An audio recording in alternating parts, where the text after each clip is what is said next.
নমস্কাৰ। আজি বিষ্ণু ৰাভা দিৱস। আমাৰ বিদ্যালয়তো আজি খুব অনুষ্টুপীয়াকৈ ৰাভা দিৱস উদযাপন কৰা হয়। এয়া আমাৰ বিদ্যালয়ৰ প্ৰধান শিক্ষক মহোদয়ে বিষ্ণুপ্ৰসাদ ৰাভাৰ স্থিৰ চিত্ৰৰ সন্মুখত এগছি বন্তি প্ৰজ্বলন কৰে আৰু আমাৰ ছাত্ৰ ছাত্ৰীসকলৰ আগত তেওঁ বিষ্ণুপ্ৰসাদ ৰাভাৰ বিষয়ে দুআষাৰমান দাঙি ধৰে। লগতে আমাৰ বিদ্যালয়ৰ ছাত্ৰ ছাত্ৰীসকলেও বিষ্ণুপ্ৰসাদ ৰাভাৰ বিষয়ে দুআষাৰমান দাঙি ধৰে।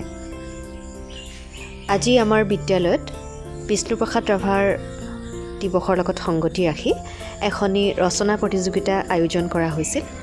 তৃতীয় শ্ৰেণীৰ পৰা চতুৰ্থ শ্ৰেণীলৈকে ভাগ লোৱা এই ৰচনা প্ৰতিযোগিতাৰ বিষয় আছিল বিষ্ণুপ্ৰসাদ ৰাভা।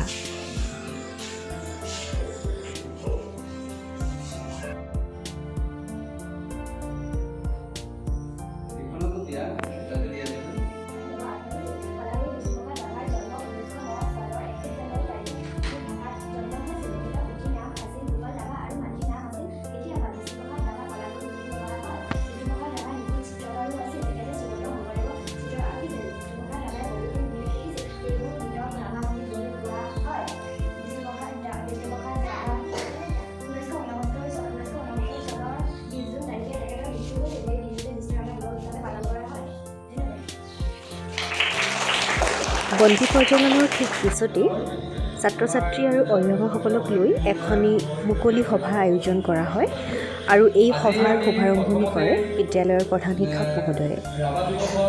এই সভাতেই ছাত্ৰ ছাত্ৰীসকলে গীত, নৃত্য, কবিতা আবৃত্তি আৰু বিষ্ণুপ্ৰসাদ ৰাভাৰ বিষয়ে চমু দুআষাৰ দাঙি ধৰে। বিষ্ণুপ্ৰসাদ ৰাভাৰ জন্ম 1909 চনৰ 31 জানুৱাৰী তাৰিখে বাংলাদেশৰ ঢাকা চহৰত জন্মগ্ৰহণ কৰিছিল। তেখেতৰ পিতৃৰ নাম গোপাল ৰাভা আৰু মাতৃৰ নাম বেটী ৰাভা আছিল। বিষ্ণুপ্ৰসাদ ৰাভা একেধাৰে হুলিকুল, নৃত্যশিল্পী, বাদ্যশিল্পী, নাট্যকাৰ, সুদক্ষ অভিনেতা, গল্পকাৰ, খেলুৱৈ, নিবন্ধকাৰ, গায়ক, গীতিকাৰ আৰু সুৰকাৰ আছিল। বিষ্ণুপ্ৰসাদ ৰাভা এজন নিখুঁত চিত্ৰকাৰো আছিল।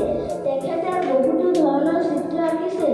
তাৰ ভিতৰত শ্ৰীমন্ত শংকৰদেৱৰ চিত্ৰ আৰু বেটুপাতৰ বাবে অঁকা হাতশিল্পীয়া সিংহাসনৰ ছবি বিশেষ উল্লেখযোগ্য। 20 জুন তাৰিখে ৰাতি 2:25 বজাত তেজপুৰত অসমবাসীক কঢ়িয়াই পৰলোকলৈ গমন কৰে।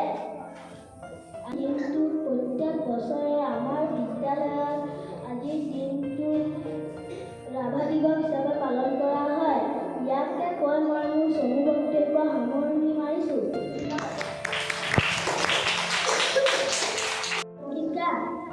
বিলতে হালিছে ধুনীয়া পদুমী, ফুলনিত ফুলিছে ফুল। বিলতে হালিছে ধুনীয়া পদুমী, ফুলনিত ফুলিছে ফুল।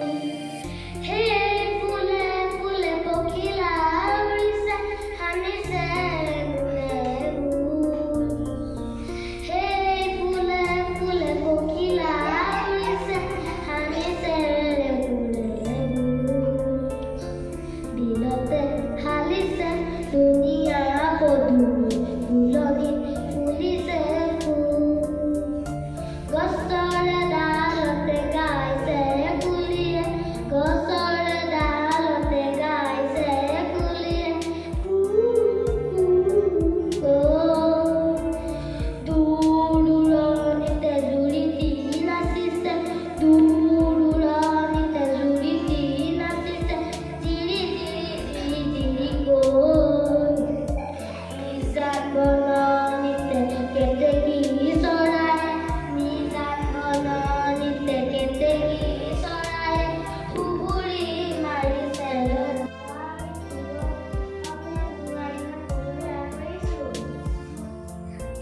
কেথৰিন তেখেতৰ মৃত্যু হৈছিল 1969 চনত 20 জুন যিহেতু বিদ্যালয়খনেই হৈছে আমাৰ কণ কণ শিশুসকলৰ প্ৰতিভা বিকাশৰ স্থল বা স্থান। আজিৰ এই মঞ্চখনত আমাৰ এই কণ কণ শিশুসকলে তেওঁলোকৰ প্ৰতিভাসমূহ প্ৰদৰ্শন কৰিবলৈ সুবিধা পালে। আৰু এই ভিডিঅ'টোত কিছুমান আবৃত্তি আৰু গীত যদিও বা আজি ৰাভা দিৱসৰ লগত সম্পৰ্কিত নহয়, তথাপি আমি এই ভিডিঅ'ৰ যোগেদি তেওঁলোকৰ এই প্ৰতিভাসমূহ সাঁচি ৰাখিবলৈ যত্ন কৰিছোঁ। আশা কৰোঁ আপোনালোকেও ভাল পাব আৰু এইখিনি পিছলৈ স্মৃতি হিচাপে ৰৈ যাব। শেষত পুনৰবাৰ বিষ্ণুপ্ৰসাদ ৰাভাক শ্ৰদ্ধাৰে সুঁৱৰি আজিলৈ আহিছোঁ আৰু আশা কৰোঁ আপোনালোকে এই ভিডিঅ'টি শেষলৈকে উপভোগ কৰিব আৰু আমাৰ ছাত্ৰ ছাত্ৰীসকলৰ এই প্ৰতিভা কেনে পালে জনাব। সৰু সৰু প্ৰতিভাসমূহেই আমাৰ মনত খুব আনন্দ দিয়ে, নহয়নে?